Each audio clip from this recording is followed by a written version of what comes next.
Radhe Radhe, Meenuji, Gaganji, and to all who are here this morning, welcome to our Bhagavad Gita study session.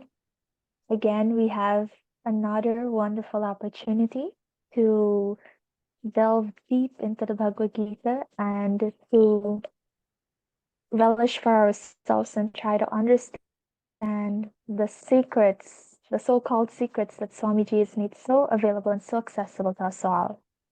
While we wait on others to get here, I'd like to invite Meenuji to get us started with the prayer, thanking God and Guru for giving us this opportunity, after which Gaganji will start us off with the Turn and Learn segment for today. Radhe Radhe. Thank you, Lavina ji, and Radhe Radhe, everybody. A very warm welcome to our Bhagavad Gita study session. Let's start with a prayer to Guru, Lord Krishna, and Radharani. Gurur Brahma, Gurur Vishnu, Gurur Devo Maheshwara, Gurur Sakshat Param Brahma, Tasmai Shri Guruve Namaha. Gopikam Paramam Shodham Ladinim Shakti Rupinim. And over to you, Gagan. Thank you, Mummy. Thank you, Lavina ji. Once again, Radhe Radhe and a spiritual good morning to one and all. Indeed, we're here for Bhagavad Gita study, continuing with our Churn and Learn journey and series. So for today, as always, we'll get started with a few questions before we watch a video that's a slightly longer segment than in other classes. And then again, after the video, we'll get into more questions to solidify our understanding and, of course, tie it in to something related, of course, to chapter 7 of the Bhagavad Gita.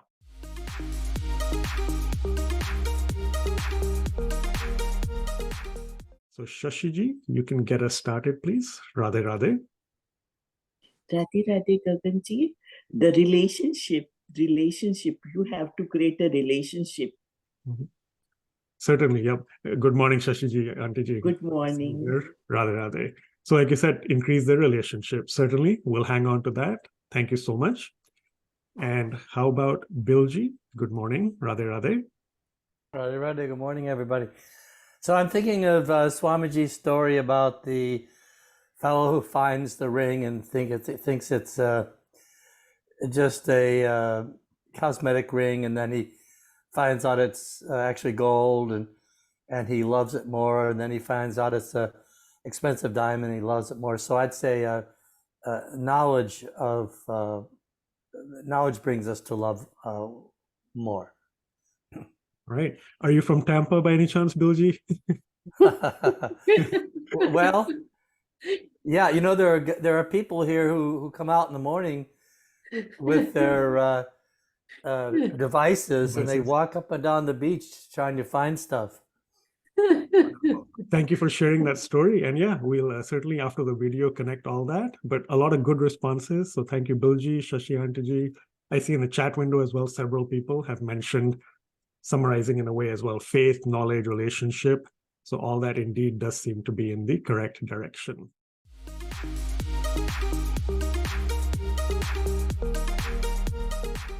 All right, Sumira ji, Radhe Radhe, good morning. Radhe Radhe. It's Seva. Seva, okay. Certainly a good option. Yep. Let's hang on to that. And let's hear from Vijay ji next. Radhe Radhe.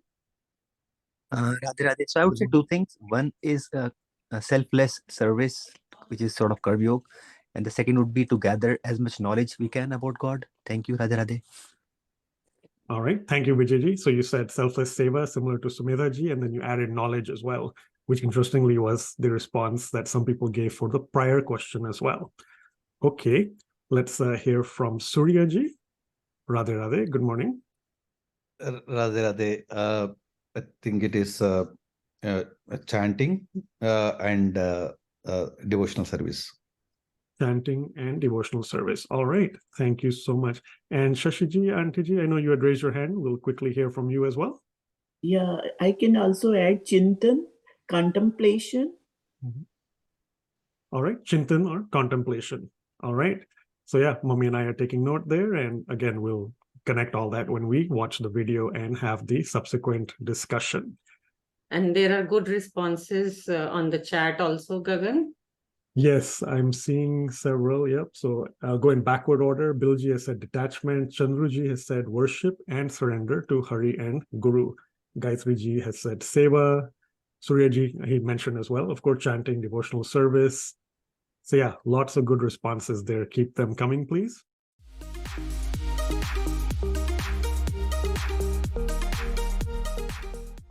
Can I say God is both with form and formless?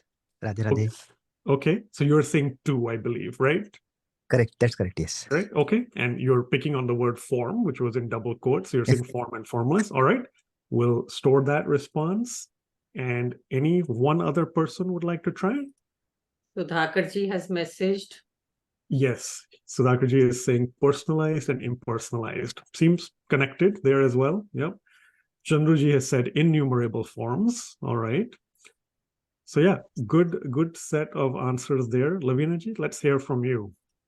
Radhe Radhe.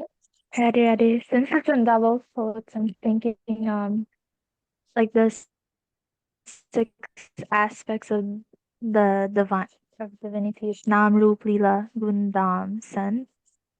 Okay, interesting. That's a good observation there. At the same time, within those, one of those 6 aspects itself is the form. So let's see how that will pan out. Finally, I see that Suryaji has added one thought as well, which is Paramatma, Brahman, and Supreme Lord Sri Krishna.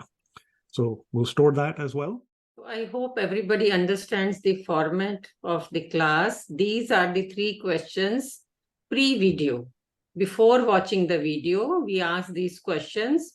So you answer whatever you have in mind. Now, when we look at the video, we will get the correct answers from Swamiji and you will yourself notice it. So here's the flyer for today's class. Yeah, hopefully many of you saw that as on the usual platforms, WhatsApp, Facebook, etc. So there's the train light, there's the on the bottom left, the question, churn and learn, and want to train yourself to recognize the light. So we'll certainly see how that's connected and reveal some information there as we learn it from Swamiji, of course. And now I'll just ask all of you, just look directly into your camera as if, you know, you're talking present.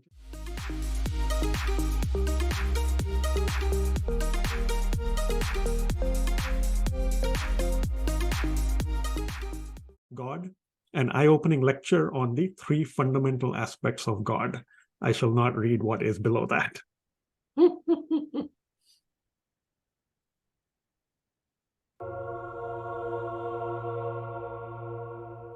The goal of this family camp is to help us move ahead in our devotion and to absorb our minds in God. So the more we understand God, the more our love for Him will increase. As you all have heard from me over and over again, when you come to know the value of an object is so much, your love for it increases to the same extent. So if we wish to move ahead in our devotion, we must also take the Tattva Gyan, scriptural knowledge, very seriously. Kripaluji Maharaj has distilled from the whole scriptural knowledge these 100 verses in which he has expressed the philosophy of divine love. And he calls it Bhakti Shatak, or 100 verses, 100 aphorisms on Bhakti. We are starting with the 21st in this retreat, and it's a tremendous launching point. He says here that the Supreme Lord has got 3 forms, Brahma, Paramatma, and Bhagavan, as explained by Ved Vyas. So Bhagavan is the same as Paramatma and Brahman, but more Shaktis are manifesting in that form. This Brahma, Paramatma, and Bhagavan. If we can understand these three different aspects of God, we will realize the unity in the apparently different forms of worship and traditions of worship that are prevalent around the world. So, how do you realize the distinction between these? It is like this.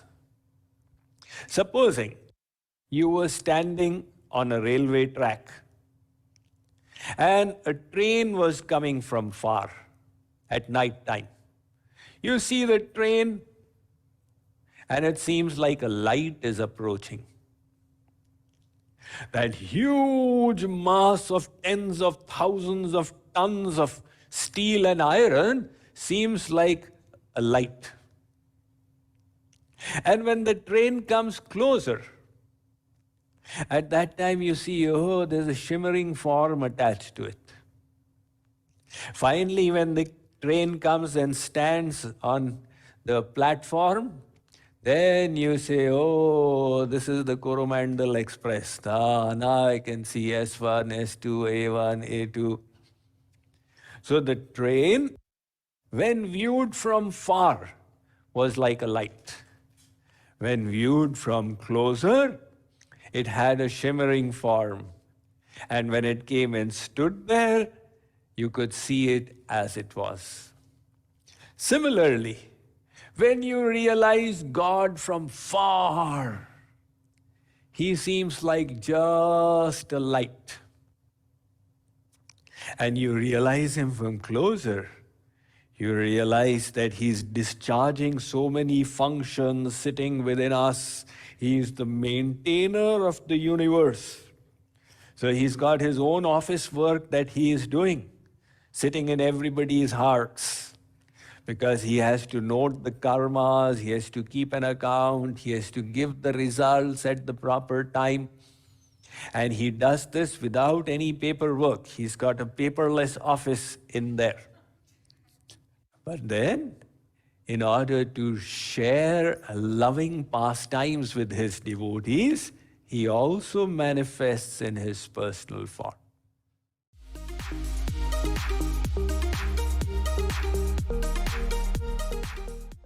Shashyantaji's hand has raised up, so let's hear from her. Radhe Radhe. Radhe Radhe Gaganji. First one is Brahman. Just tell us the number, please, Shashyantaji. Hello? Just the number. Oh, 3. 3. All right. Thank you so much, Shashyantaji. And so indeed, now, of course, in this stage of the class, we always do also discuss the answers. So indeed, yes, the answer there is 3. Chandruji has also given the right number 3. Sudhakarji has also given the right number 3. So there are 3 fundamental aspects of God.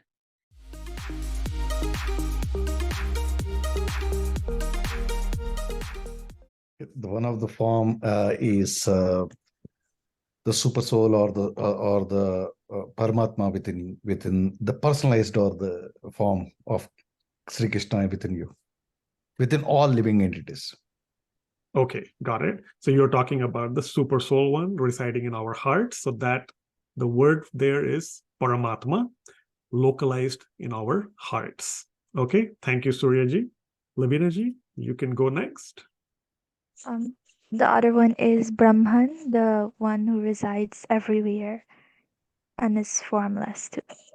Indeed, good point there, right? Brahman, which is formless, all-pervading, residing everywhere. And again, that's why the phrase we have used and in the video also is, it's a fundamental aspect of God. And that's why now forms, we had put it in double quotes, which I forget, Vijayji or Sudhakarji, one of them had said rightly at the start, that could be form or formless. So everything now is connected together.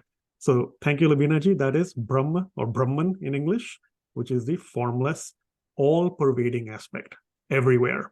And again, on that humorous note, if you remember Swamiji mentioned, right, we'll just convert that a little bit.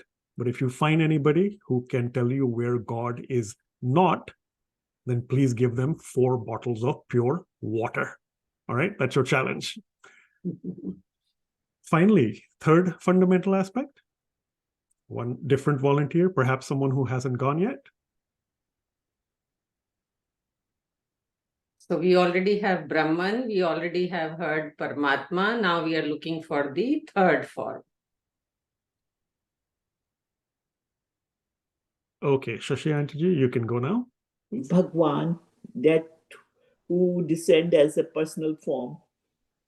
Yes, that is absolutely right. Bhagwan in the avatar or avatari form, descending and having divine pastimes with us. So that is the avatar form, Bhagwan. Indeed. Thank you so much, Shashi Auntyji. And so I do see in the chat window as well, Sudhakarji has given that, Chandruji has mentioned it. So again, to recap, those 3 fundamental aspects of God are Brahman, that's the all-pervading aspect. Paramatma, the localized aspect residing in our hearts. And the third one is Bhagwan in the avatar form, the personal descension. All right. Gayatri is also sending right messages. Yes. Thank you so much, Gayatri ji.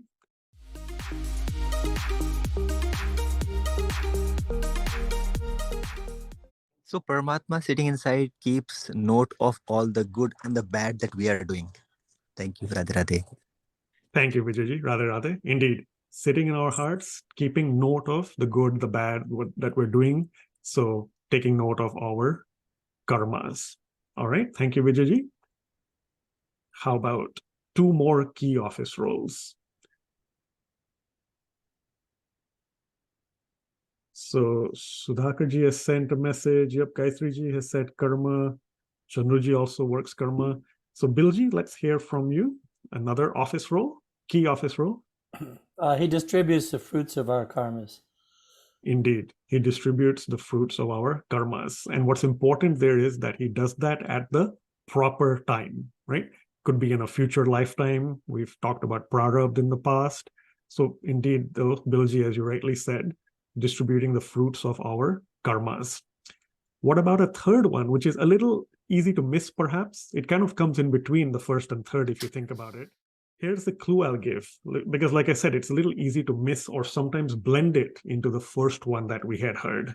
So people had said, right, takes note. I think Vijayji had started us off and said, takes note of what we do, good or bad, all the karmas.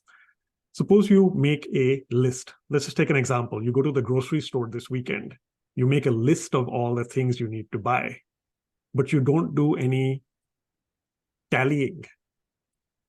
Then what is missing over there? Maybe that's a hint I can offer right now. So just making a list by itself, does that serve a purpose, or do you need to do anything else sort of mathematical after that? That's the hint. Dineshji, Radhe Radhe, good morning. Yeah, keep an account, I think. Yes, yes. Thank you so much, Dineshji. Wonderful. Keeping an account of all that. Because only then with that can the decisions be made, and then how those fruits or rewards are to be distributed at the proper time, can that happen? So yeah, Mummy, if you would like to recap for us. So basically, this Paramatma, that Supreme Soul, he lives in every heart. Living in the heart, he keeps on taking note of our karmas. Taking note, then he keeps an account of all the karmas. And then the third role is, based on that accounting, he gives the result. As we have learned earlier also, that we have sanchit karmas. Sanchit karmas mean we have accumulated karmas over many lifetimes. Then we come into this lifetime, then God sends us with a prarabdha.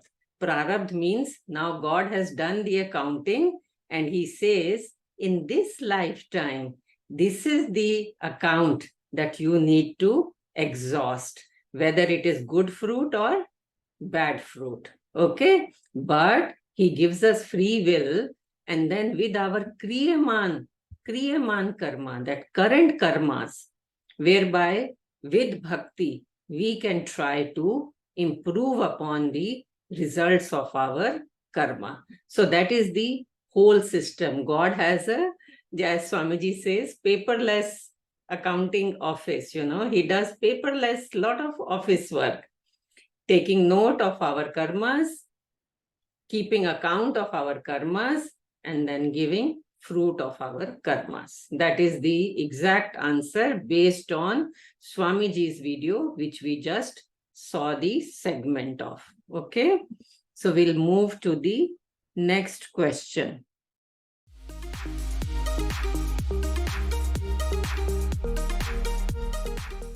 Well, he mentioned Bhagavan has more Shaktis. So I think we can infer that Brahman has no Shaktis and that Paramatma has some Shaktis. All right, thank you, Bilji. So the first part you said, definitely correct. So Bhagwan, it's in fact, the right word is manifests more Shaktis. So to be precise, let me just hear from Lavina ji first as well, and then we'll summarize that. Lavina ji, please go ahead. Radhe. The difference is in the closeness. In the Brahman form, as Brahman, he's very far, and as Bhagwan, he can be more perceptible. He can be the most perceptible. Okay, that's a good point. We'll take that as well. And Vijay ji, you can go next. Yeah, Radhe, a slightly different point of view. So I would say Brahman is something that we can see all around us. Everything is Brahman. Paramatma is within us, which we cannot see, but we can maybe feel. And Bhagavan is someone which we would like to see. Thank you, Radhe. All right, thank you, Vijay ji. So kind of building up from what Lavina ji said, the last part, we would like to see Bhagavan indeed. Yep, because some of us probably haven't had that opportunity, right? So indeed, that's a good point. And finally, Sudhakar ji, then we'll summarize. Radhe. Maybe if I understood the question, all the three are same, but it's different forms and the different roles like that. Like Bhagavan is all pervading, and Paramatma, he resides in the individual soul. The Bhagavan, he comes in a physical form to perform the leelas. So this is what, if I understand the question, precisely what's the difference between these three? It's only the forms. That's the question, the first question where you have posted, right? Interesting, Sudhakar ji. So I almost feel like we're on one train on one platform and you're on a completely different platform from everyone, but you are absolutely correct. And I'll quickly hear from Manoranjan ji as well, and then tie up all that together. Manoranjan ji, Radhe. Yeah, Radhe, namaskaram to all of you. In my opinion, actually, there is absolutely no difference between any of the entities. No difference at all. You can pray to the Almighty in any form. No difference. Thank you. All right. Thank you so much, Manoranjan ji. So yeah, similar to what Sudhakar ji said, and indeed, yep, that is the correct answer. So to be very precise, Swamiji says this as well, and I think one word, if you would like to all note down, is he mentions unity. He mentioned that in terms of unity in the forms of worship and across everything in the world. And precisely expanding upon that, yes, all the three fundamental aspects are the same, Brahman, Paramatma, and Bhagwan, but different Shaktis, different energies or powers, which anyway are infinite for each one. Different ones are manifested. And as Bilji did say, Swamiji does mention that in the Bhagwan avatar personal form, he displays or manifests more energies than with the other ones. So that is something for everyone to take note of. What is the difference, if any? So technically, no difference between Brahman, Paramatma, and Bhagwan. But yes, in terms of Shakti's energies, more are manifested, certainly in the Bhagwan version. And in all three, different ones are going to be manifested.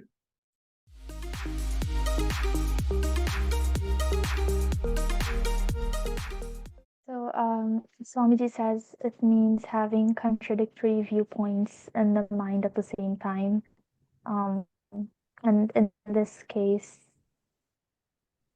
knowing that they're all the same, but they're also three fundamental aspects. Wonderful, Abhinaji. Yep, paying very close attention. Excellent. So one sign of a refined intellect is that it can hold apparently contradictory viewpoints at the same time. And some of you might recall this a few weeks ago, again in Churn and Learn in chapter 7, we had talked about that simultaneous oneness and difference when we talk about energetic and energy. And in Bhakti Shatak and often in Maharajji's other places, bhed abhed, right? So differences and similarities. So again, to summarize, one sign of a refined intellect, as Swamiji says, is that it can hold apparently contradictory viewpoints at the same time.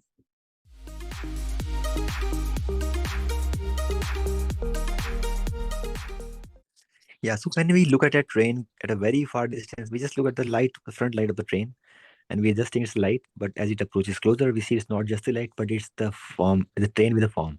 Thank you, Radha Radhe. All right. Thank you so much, Vijayji. Let's hear from one additional person. Suryaji has given a nice analogy there. Yep, Mirage, hindsight is 20/20, or 6/6, I believe, in certain standards as well. Yep. Okay. How about one more person? Tell us, in a similar vein as Vijayji described, what you heard as well as understood with that concept or analogy of the train. Let's take Gayatriji first, and then I'll get to you, Sudhakarji. Gayatriji, Radhe Radhe. Radhe. What I understand is when you see a light, you don't know what the form is, what it is, if it's a bird or it could be anything. And then as it gets closer, you recognize the form as a train. But when it gets to the platform, you recognize the type of train and where it's going, so that it represents the personal form of God when it gets to closer or stop. That's what I understand. Wonderful. Thank you so much, Gayatriji. And I believe you and your family became lifetime members, I believe, at the retreat recently. Just saw you over the weekend. So very nice and devotional there. Radhe. Yes. Well, we were always lifetime members. I mean, we just contribute. It's nothing really, I mean. I see. Wonderful. But it's very inspiring to others as well. Yeah, to Swami's cause. All right. Thank you, Gayatriji. And finally, Sudhakarji, if you want to just add anything else there. It is almost same thing, but yeah, when we see the things from the far, it looks in a different way. Like, for example, the train Swamiji is saying from the far, you just can see only the light form, okay, which is similar to the Brahman. And when as the train approaches closer, then we can see a better refined form, like it has some compartments and all those things. It has engine, it has compartments and all those things there. And further, when it really stops on the platform, then you can see more details, like, what's the name of the train, what are the coaches, all in details we can see there. So this is what I understood from them. The last one is like a Bhagavan, like, in detail of the God, like what's the coach number, what is the destination. He mentioned, I think, Coromandel Express in his lecture. So where this train is going and who is supposed to sit in this company. More in detail there. That's what I understood from there. Yeah, thank you so much, Sudhakarji, and for adding the additional thing about like the coaches and even the name, right? Coromandel Express, Swamiji mentioned. Indeed. Suryaji, final thoughts, and then Mummy will summarize that. Sudhakarji covered it so well. So I had the similar answer. Okay, thank you, Suryaji. So yeah, Mummy, I'll give it to you. Yeah, Sudhakarji explained it very well. So the analogy is basically Swamiji has taken the train analogy to explain to us the three forms of God. Brahman means when Gyanis, Gyanis, they see God from far basically. So they treat it as a light, a prakash, which is everywhere. And then when the train comes closer, you see, instead of light, you see a form also, that there's a long train coming. So that means that is the form of Paramatma, where we slowly start understanding that there is a God who is living inside us. Along with our individual soul, there is a supreme soul sitting in our heart. And then it is the third one, when the train literally comes in front of you, you see. So that is the Bhagavan. That is the avatar form, where you can really see God. And then that is where all the Shaktis are, energies are manifested. There's where you see all the details of the train. So Swamiji has used the train analogy to explain the three forms of God: Brahman, Paramatma, and Avatar. Thank you, Mummy. And now let's ask one person to try and guess what the final question will be, especially because many of you are familiar with the series. So one volunteer only. What do you think the final question will be?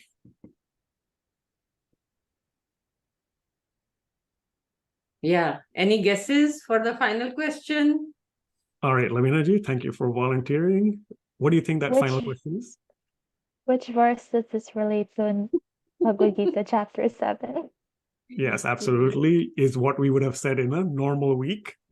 Today it's slightly different, and there's a reason for it, of course. So the question actually a little longer, similar to what you're saying, but it's a little longer today. So everyone do take note and start pulling out your Bhagavad Gita versions as we talk.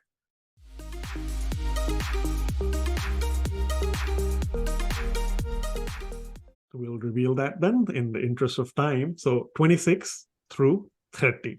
All right. We're getting very close to the end of the chapter 7 Churn and Learn series, right? So we've covered items relating to things through chapter 7, verse 25. Today's video, which is, as Mummy said, we saw the first half of it. It's a very important one. So we'll see in a later session the second half as well. And then you'll find some connection somewhere sitting between chapter 7 verses 26 through 30. With that, let's take blessings from Radha Rani. Jai Jai Shri Radhe. Jai Jai Shri Radhe. Jai Jai Shri Radhe. Thank you, all of you, for joining us today, and great participation from everybody. That was really very inspiring.